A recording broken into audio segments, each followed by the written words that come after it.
Salut à tous, j'espère que vous allez bien. On se retrouve aujourd'hui pour une nouvelle vidéo pour vous parler des dernières sorties parce que hier j'ai été invité chez LG pour la prise en main du LG G7 ThinQ. C'est un smartphone qui m'a l'air plutôt intéressant, mais aujourd'hui le sujet n'est pas forcément le LG G7 parce que je me suis dit attends, c'est bien beau de présenter juste un smartphone, mais l'idée pour moi est pourquoi pas de vous présenter ce smartphone avec tout ce qui est déjà sorti. Qu'est-ce qu'on va avoir comme smartphone en 2018. Donc bien sûr, dans le titre et dans la miniature, vous avez vu le top des smartphones parce que oui, là on est confronté au meilleur smartphone du marché à l'heure actuelle. On attend encore la sortie du nouveau Honor 10 ou encore du OnePlus 6 si je ne me trompe pas, voilà. Donc voilà, on a quasiment tous les cadors qui ont sorti leur smartphone. Et il est temps peut-être de faire une petite analyse. Pour commencer, je vais être très dur avec certaines marques pour la simple raison que je trouve que malheureusement, le design de cette année, en tout cas de 2018, va être vraiment ressemblant chez bien sûr, toutes les marques sans exception. Prenons l'exemple par exemple du Huawei P20 Pro qui a été présenté dernièrement.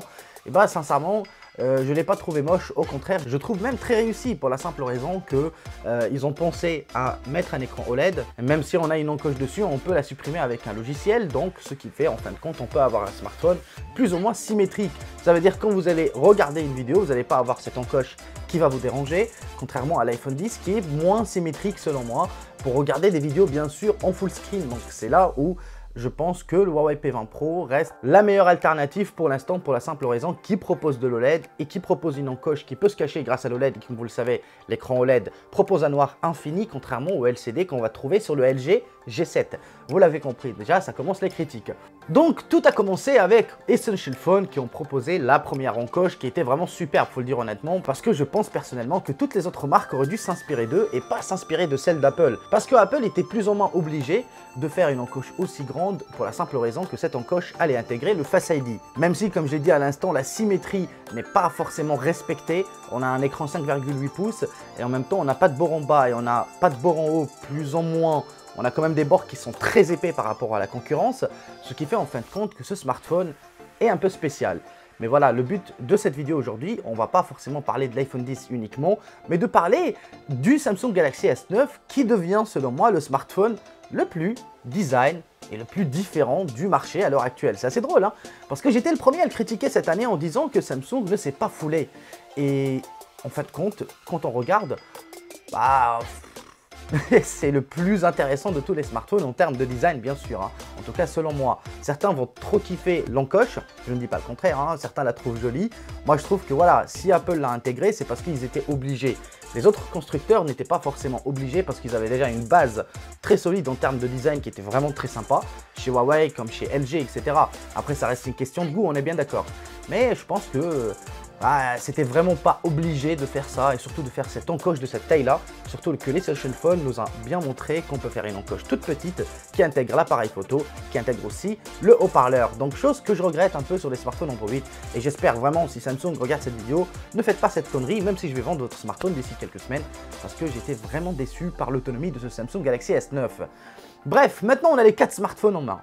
Elle est où la différence ? Soyons honnêtes, le seul smartphone qui se démarque de tous maintenant, c'est le Samsung Galaxy parce qu'il a un écran incurvé et qu'on a vraiment ce bord à bord qui est vraiment sublime, on n'a pas d'encoche. Il y a vraiment cette symétrie qui est respectée et je trouve que c'est un peu dommage chez les autres constructeurs d'avoir vraiment opté pour un design pareil parce que je trouve pas ça forcément très intéressant, en tout cas pour moi. Le problème, c'est pas parce que c'est pas beau, au contraire, c'est très beau, c'est que ça ressemble identiquement à tous les smartphones de 2018. Tous les smartphones se ressemblent. C'est vraiment hallucinant. Ils ont tous une encoche.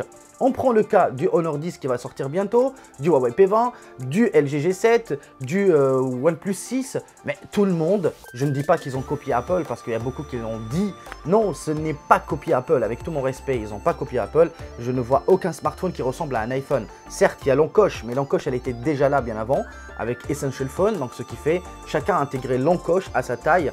Et pour la simple raison qu'ils n'ont pas autant de capteurs à intégrer que Apple. Parce que je pense personnellement que d'autres marques auraient pu, par exemple comme Samsung, comme ils ont plusieurs capteurs en façade, s'ils avaient intégré une encoche, elle sera plus ou moins similaire à celle de l'iPhone.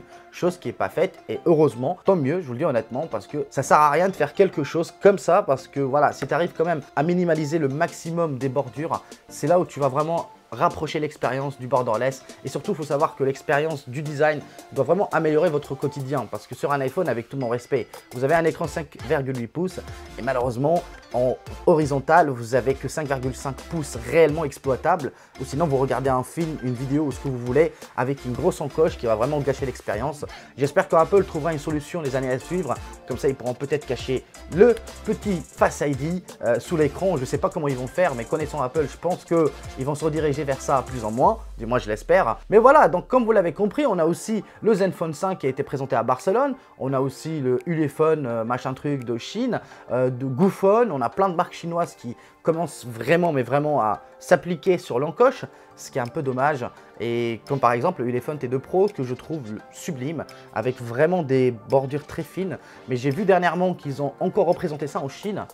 Et en fin de compte, c'est toujours un prototype, ce que je trouve un peu dommage parce qu'ils l'ont annoncé pour un mois et demi. Et jusqu'à présent, ça avance toujours pas. Bah, c'est ça le problème avec les Chinois, c'est qu'ils n'ont pas forcément le budget qu'on peut trouver chez Apple, Samsung, etc. Ça se comprend et ça se respecte. Donc personnellement, je salue juste le travail qui a été fourni parce que je trouve que par rapport à Samsung, LG, etc., certes, ça ressemble un peu à l'idée du concept du notch qu'on peut trouver chez Apple, même si le notch en question est beaucoup trop petit par rapport à celui d'Apple. Et encore une fois, c'est pour une raison évidente, c'est parce qu'il n'a pas intégré autant de capteurs. Donc voilà, il faut arrêter ce débat de dire que tout le monde copie Apple ou que Apple copie tout le monde. C'est du grand foutage de gueule parce que tout le monde va se rediriger vers ça. Je pense que c'était évident depuis le Essential Phone. Apple l'a fait plus grand parce que c'était une nécessité et les autres ont fait plus petit parce que c'était pas nécessaire de faire plus grand. Donc voilà, il ne faut pas copier Apple. Et pour l'instant, en tout cas, je vois qu'aucun des constructeurs n'a forcément copié Apple sur le design lui-même. Je veux dire par là, aucune des grosses marques, bien sûr, n'a refait le smartphone d'Apple. Vous voyez ce que je veux dire? C'est-à-dire ils ont toujours fait des subtilités qui fait un peu la différence. Alors voilà, on arrive dans un marché maintenant qui est vraiment inondé d'un design qui est plutôt similaire, voilà. J'ai comme l'impression qu'ils l'ont tous fabriqué chez le même constructeur et qu'il n'y a plus plusieurs constructeurs en concurrence, mais un seul constructeur qui fait un seul smartphone pour tout le monde, juste un avec bouton, un sans bouton, etc. Vous voyez ce que je veux dire? Donc bref, j'ai pas trop parlé de ce LG G7, je vais vous en parler rapidement comme ça. On retrouve un écran de 6,1 pouces qui est en LCD IPS avec une luminosité extrême. Je vous le dis honnêtement, j'ai pris un peu en main le smartphone et j'ai bien aimé la dalle parce que j'étais le premier à critiquer le fait de le proposer à ce prix-là et de ne pas intégrer un écran OLED, ce qui était dommage pour moi. Mais je pense que LG maîtrise plus ses écrans IPS que ses écrans OLED. Donc tant mieux, s'ils continuent à faire des excellentes dalles IPS, pas besoin de faire un écran OLED si vous ne savez pas le gérer. Vous voyez ce que je veux dire? Donc voilà, vous avez aussi le Huawei à côté qui est vraiment excellent. Alors, on retrouve aussi un Snapdragon 845, 4 Go de RAM, 64 Go de mémoire de stockage, le Bluetooth 5.0, la recharge rapide, l'IP68, un double capteur photo de 16 millions de pixels chacun, le premier avec une ouverture f1.6 comme sur le LG V30 et le deuxième de 1.9 avec 107 degrés. Voilà, le premier c'est 71 degrés. Et ce qui est assez cool en plus, c'est que vous pouvez faire aussi des modes portrait avec le premier capteur, celui qui fait 71 degrés. Donc ça veut dire vous avez le logiciel qui fait le portrait, vous avez le super grand angle, ça c'est plutôt intéressant. Et je pense que le fait déjà qu'ils ont fait un 107 degrés, cela va diminuer plus les distorsions qu'on avait sur les bordures, chose encore mieux. Je pense que l'expérience photo peut être très intéressante sur ce smartphone. Bien évidemment, LG ne s'est pas présenté comme l'un des premiers concurrents à Samsung, à Apple ou encore à Huawei, mais ils disent tout simplement que voilà, ils ont intégré quand même l'intelligence artificielle. Cela va permettre de prendre de meilleures photos, entre guillemets. Cela, je dois le confirmer pour vous le dire honnêtement. Mais voilà, grosso modo, disons tout simplement que voilà, on est sur un marché inondé de la même idée, vraiment un peu partout. Voilà, on a l'IA depuis l'intégration de l'intelligence artificielle chez Huawei, tout le monde l'a intégré, que ce soit LG, Asus, pas Samsung pour l'instant, mais je pense que ça va pas tarder. Apple aussi l'a intégré, mais pour le Face ID, mais je pense que ça va pas tarder aussi dans le domaine de la photo, etc. Donc voilà, je pense qu'on arrive à la fin du smartphone. Et à la fin de cette vidéo en même temps, parce que j'ai pas forcément grand chose à dire, mais à part que ce LG G7 propose une batterie de 3000 mAh sur un écran 6,1 pouces. Dites-moi si je me trompe, mais ça sent la merde, hein, on est bien d'accord. Hein. Ça va pas être très bon en termes d'autonomie, parce que mon S9 avec son écran AMOLED n'arrive pas du tout à tenir une journée, alors j'imagine même pas pour ce LG. J'espère juste qu'ils vont vraiment bien gérer le côté optimisation parce que sinon ça va pas être évident. Donc voilà, on a fait un peu le tour. Le but de cette vidéo n'est pas là pour vous dire qui est le top, qui est le meilleur. Il n'y a pas de top. Pour moi, le plus intéressant pour l'instant, et ce qui est assez drôle, reste le Samsung Galaxy S9. Pour la simple raison que c'est le seul qui se différencie de tout le monde. C'est le seul qui a gardé sa propre identité. Et en même temps, c'est le seul qui propose réellement un borderless qui est symétrique à 100%. et qui n'a pas mis d'encoche parce que ça sert à rien si tu n'en as pas forcément besoin, comme l'a fait l'iPhone 10 pour le Face ID. Je préfère encore le dire parce que je pense que si Apple n'avait pas à intégrer le Face ID, j'en suis sûr et certain qu'ils n'auraient pas forcément fait un smartphone borderless de cette façon. Qu'ils n'auraient pas fait aussi des bordures aussi épaisses. Je pense qu'ils auraient fait un truc encore plus fin avec juste un appareil photo en façade parce qu'ils n'avaient pas besoin d'intégrer autant de capteurs. Chose qui n'a pas été faite pour une raison simple, encore une fois, Face ID. Alors je pense que les constructeurs Android devraient vraiment se calmer sur ce plan. En tout cas, autant qu'utilisateur, je n'ai pas envie de retrouver ce notch ailleurs pour la simple raison que je trouve que c'est pas, voilà, c'est pas cool. Voilà, c'est pas cool. Heureusement qu'ils l'ont pas fait de la même façon qu'Apple et qu'ils ont quand même proposé une petite bordure en bas, ce qui fait en fin de compte, dès que vous allez intégrer le côté logiciel, parce qu'on le retrouve aussi sur ce LG G7, même si la dalle elle est IPS, donc je ne demande qu'à voir pour voir ce que ça va vraiment proposer. Mais moi, c'est à côté, on a tous ce côté un peu symétrique, ce qui est assez cool quand même, chose qu'on ne trouve pas sur l'iPhone 10. Bref, j'ai fini cette vidéo. J'espère que celle-ci vous a plu. Dites-moi quel est le meilleur, parce que moi, pour l'instant, ça reste le S9 en termes de design, en tout cas le plus original de tous.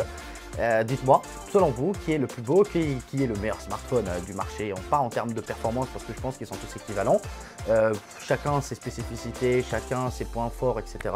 Même si ça reste, pour moi, à l'heure actuelle, le Huawei P20 reste le smartphone le plus intéressant du marché côté photo, aussi il a bien géré le notch en intégrant un écran OLED, ils ont bien optimisé l'écran, etc. Je pense que c'est vraiment une belle surprise sur le Huawei P20. Je ne l'ai pas testé, ce P20 Pro, hein, on est bien d'accord, hein. Et j'ai hâte de le tester, à vrai dire, je ne sais pas quand je vais le tester, est-ce que j'aurai le temps ou pas, sinon je vous conseillerais des collègues à moi qui l'ont déjà fait.